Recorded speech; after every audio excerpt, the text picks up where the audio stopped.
This literature kit on The Great Gilly Hopkins by Katherine Patterson presents new vocabulary words in a variety of ways to ensure students are excited to expand their literacy skills. 55 pages chocked full of a variety of scaffolding strategies incorporated in our Before You Read worksheets for each chapter section, along with vocabulary prompts to prepare your students for the reading with rubrics, teacher guide, and author biography. Find the antonym for each word. Match words to their definitions, then identify their part of speech. Explain the expression demon possession by writing a story based on this idea. Explore character motivations by stating why Gilly didn't tell Trotter who the visitor was. 6 additional writing tasks follow.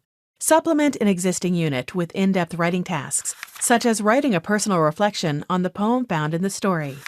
A word search puzzle and comprehension quiz ends the unit.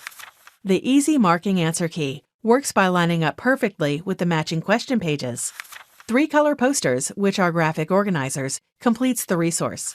Conduct a class survey on things considered to be important in daily life. Visit our website to see more novel study guides just like it.